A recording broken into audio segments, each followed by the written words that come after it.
Capítulo 22. Vestuário. A Bíblia ensina modéstia no vestuário.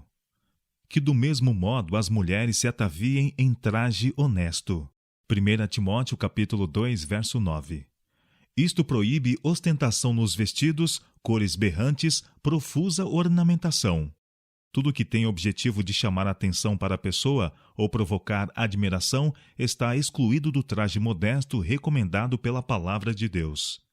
Nosso vestuário não deve ser dispendioso, não com ouro ou pérolas ou vestidos preciosos. 1 Timóteo capítulo 2, verso 9. O dinheiro é um legado de Deus. Não nos pertence para gastá-lo na satisfação do orgulho ou da ambição. Nas mãos dos filhos de Deus é alimento para o faminto e roupa para o nu. É uma defesa para o oprimido, um meio de restituir a saúde ao enfermo ou de pregar o evangelho ao pobre. Poderíeis levar felicidade a muitos corações mediante o sábio emprego dos recursos agora usados para exibição. Considerai a vida de Cristo. Estudai-lhe o caráter e sede participantes de seu espírito de renúncia. No professo mundo cristão, gasta-se com joias e vestidos desnecessariamente caros, o que seria suficiente para alimentar todos os famintos e vestir todos os nus. A moda e a ostentação absorvem os meios que poderiam confortar os pobres e sofredores. Roubam ao mundo o evangelho do amor do Salvador. Definham as missões. Multidões perecem por falta de ensino cristão. Ao pé de nossa porta e em terras estrangeiras estão pagãos por instruir e salvar. Quando Deus carregou a terra de suas bênçãos e encheu os celeiros dos confortos da vida, quando nos tem tão abundantemente dado um salvador conhecimento de sua verdade, que desculpa teremos nós de permitir que ascendam aos céus os clamores das viúvas e dos órfãos, dos doentes e sofredores, dos ignorantes e perdidos? No dia de Deus, quando levados face a face com aquele que deu a vida por esses necessitados, que desculpa terão os que estão a gastar tempo e dinheiro em satisfações que Deus proíbe? A tais pessoas não dirá Cristo? Tive fome e não me deste de comer, tive sede e não me deste de beber, estando nu não me vestistes, e estando enfermo e na prisão não me visitastes? Mateus capítulo 25, versos 42 e 43. Mas nossas roupas, conquanto modestas e simples, devem ser de boa qualidade, de cores próprias e adequadas ao uso. Devem ser escolhidas mais com vistas à durabilidade do que à aparência. Devem proporcionar agasalho e a devida proteção. A mulher prudente descrita nos provérbios não temerá por causa da neve, porque toda a sua casa anda forrada de roupa dobrada. Provérbios capítulo 31, verso 21. Nosso vestuário deve ser asseado. O desasseio, nesse sentido, é nocivo à saúde e, portanto, contaminador para o corpo e a alma. Sois o templo de Deus. Se alguém destruir o templo de Deus, Deus o destruirá. 1 Coríntios capítulo 3, versos 16 e 17. Sob qualquer aspecto, as roupas devem ser saudáveis. Acima de tudo, Deus quer que tenhamos saúde. Saúde de corpo e de alma. E devemos ser cobreiros seus, tanto para a saúde de um como da outra. Ambas são promovidas pelo vestuário saudável. Ele deve possuir a graça, a beleza, a conveniência da simplicidade natural. Cristo nos advertiu contra o orgulho da vida, mas não contra sua graça e beleza naturais. Apontou as flores do campo, aos lírios desabrochando em sua pureza, e disse: nem mesmo Salomão, em toda a sua glória, se vestiu como qualquer deles. Mateus capítulo 6, verso 29. Assim, pelas coisas da natureza, Cristo ilustra a beleza apreciada pelo céu, a graça modesta, a simplicidade, a pureza, a propriedade que lhe tornariam agradável nossa maneira de vestir. Ele nos manda que usemos o mais belo vestido na alma. Nenhum adorno no exterior se pode comparar em valor ou encanto àquele espírito manso e quieto, que é precioso diante de Deus. 1 Pedro capítulo 3, verso 4. Para os que fazem dos princípios do Salvador a sua guia, quão preciosas são suas palavras de promessa. E quanto ao vestuário, por que andais solícitos? Se Deus assim veste a erva do campo, que hoje existe e amanhã é lançada no forno, não vos vestirá muito mais a vós? Não andeis, pois, inquietos, dizendo: com que nos vestiremos? De certo, vosso Pai Celestial bem sabe que necessitais de todas estas coisas. Mas buscai primeiro o reino de Deus e a sua justiça, e todas essas coisas vos serão acrescentadas.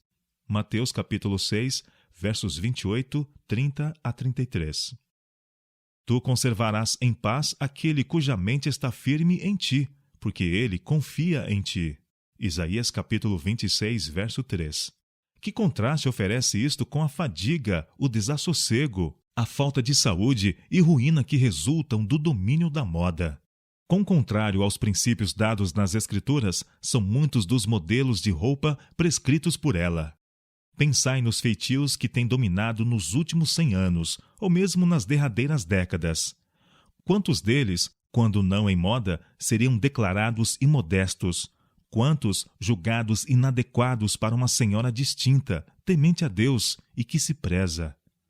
O fazer mudanças no vestuário só por amor da moda não é aprovado pela palavra de Deus. Modelos sempre variáveis e complicados, custosos adornos, esbanjam o tempo e o dinheiro dos ricos, estragando-lhes as energias da mente e da alma. Impõe às classes médias e mais pobres um pesado jugo. Muitos dos que mal podem ganhar a subsistência e com moda simples seriam capazes de fazer os próprios vestidos, são forçados a recorrer à costureira a fim de se vestir segundo a moda. Muita moça pobre, para ter um vestido de estilo, tem se privado de agasalhadora roupa interna, pagando com a própria vida. Muitas outras, cobiçando a exibição e a elegância dos ricos, têm sido incitadas a caminhos desonestos e à vergonha. Muitos lares se têm privado de conforto. Muitos homens têm sido arrastados à fraude ou à bancarrota para satisfazer às extravagantes exigências da mulher e das filhas. Muita mulher, forçada a fazer para si mesma ou para os filhos as extravagantes roupas demandadas pela moda, vê-se condenada à incessante labuta. Muita mãe, com nervos tensos e trêmulos dedos, trabalha arduamente noite adentro para juntar ao vestuário de seus filhos enfeites que nada contribuem para a saúde, o conforto ou a verdadeira beleza. Por amor da moda, ela sacrifica a saúde e a calma do espírito, tão essenciais à conveniente direção de seus filhos. É negligenciada a cultura da mente e do coração. A alma fica atrofiada. A mãe não tem tempo para estudar os princípios do desenvolvimento físico, de modo a saber cuidar da saúde dos filhos. Não tem tempo de ministrar-lhes as necessidades da mente e do espírito, nem para manifestar terna simpatia para com eles em suas pequenas decepções e provas, ou partilhar de seus interesses e empreendimentos. Por assim dizer, logo que entram no mundo, acham-se as crianças sujeitas à influência da moda. Ouvem mais de vestidos do que do Salvador.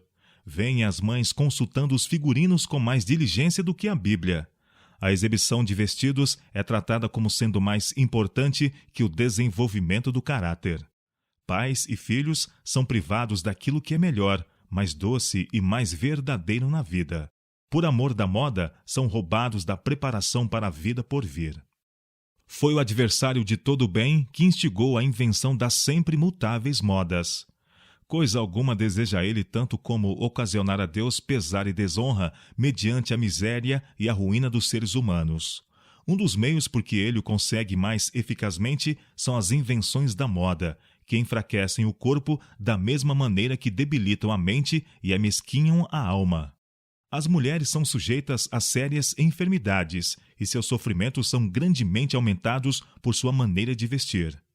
Em lugar de conservar a saúde para as emergências que certamente hão de vir, elas, por seus hábitos errôneos, sacrificam muitas vezes não somente a saúde, mas a vida, deixando a seus filhos um legado de sofrimento numa constituição arruinada, em hábitos pervertidos e numa falsa ideia da vida. Uma das invenções extravagantes e nocivas da moda são as saias que varrem o chão. Desasseadas, desconfortáveis, inconvenientes, anti-higiênicas. Tudo isso e mais ainda se verifica quanto às saias que arrastam. São extravagantes, tanto pelo desperdício de material exigido como pelo desnecessário gasto devido ao comprimento. E quem quer que tenha visto uma senhora com uma saia de cauda, mãos cheias de embrulhos, tentando subir ou descer uma escada, entrar num bonde, atravessar uma multidão, andar na chuva ou num enlameado caminho, não necessita outras provas de sua inconveniência e incômodo. Outro sério dano é usar saias de modo que seu peso recaia sobre os quadris. Esse excesso de peso, fazendo-se sentir sobre os órgãos internos, puxa-os para baixo, causando fraqueza do estômago e uma sensação de lassitude, fazendo com que a pessoa que atrás se incline, o que mais ainda comprime os pulmões, tornando mais difícil a respiração correta. Nos últimos anos, tem-se discutido tanto os perigos resultantes da compressão da cintura que poucas pessoas os podem ignorar. Todavia, tão grande é o poder da moda que o mal continua. Por esta prática estão as senhoras e moças trazendo sobre si indizível dano. É essencial à saúde que o peito tenha margem para expandir-se à sua máxima plenitude, a fim de os pulmões poderem inspirar amplamente. Quando os pulmões são restringidos, é diminuída a quantidade de oxigênio que recebem. O sangue não é devidamente vivificado e são retidos os resíduos, matéria venenosa que devia ser expelida pelos pulmões. Além disso, a circulação é dificultada e os órgãos internos são por tal forma apertados e impelidos para fora do lugar que não podem realizar devidamente o seu trabalho. Espartilhos apertados não melhoram a forma do corpo. Um dos principais elementos da beleza física é a simetria, a harmônica proporção de suas várias partes. E o modelo correto quanto ao desenvolvimento físico se pode encontrar não nos modelos exibidos pelos modistas franceses, mas no corpo humano desenvolvido segundo as leis de Deus na natureza. Ele é o autor de toda a beleza, e unicamente ao nos conformarmos com seus ideais, havemos de aproximar-nos da verdadeira norma de beleza. Outro mal fomentado pelo uso é a desigual distribuição do vestuário, de modo que, enquanto algumas partes do corpo estão mais agasalhadas do que precisam, outras se acham insuficientemente vestidas. Os pés e os membros, estando afastados dos órgãos vitais, devem ser especialmente protegidos do frio por suficiente roupa. É impossível desfrutar saúde quando as extremidades estão habitualmente frias, pois, se há pouco sangue nelas, terá de haver em excesso noutras partes do corpo. Saúde perfeita requer perfeita circulação. Isso, porém, não se pode ter quando 3 ou 4 vezes mais agasalho é usado sobre o corpo, onde se encontram os órgãos vitais, do que nos membros. Multidões de mulheres são nervosas e cheias de preocupações porque se privam do ar puro que lhes proporcionaria um sangue puro e da liberdade de movimentos que impeliriam mesmo através das veias, dando-lhes vida, saúde e energia.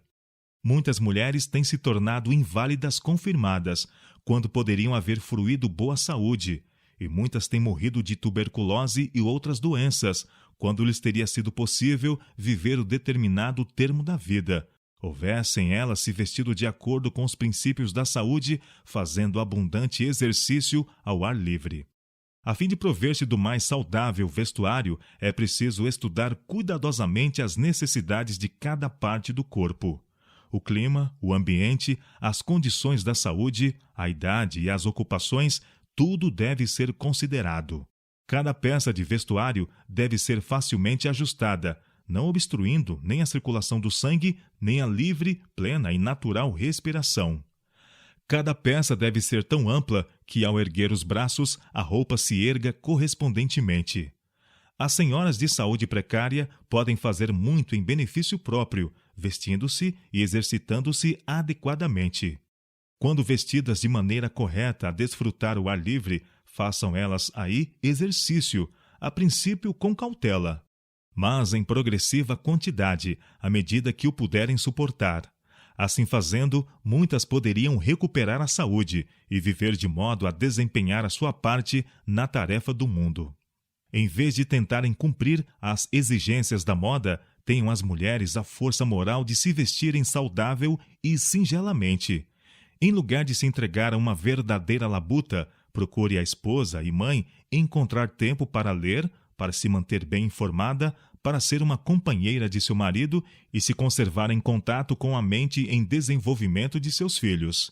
Empregue ela sabiamente as oportunidades que tem agora de influenciar os seus queridos para aquela vida mais elevada.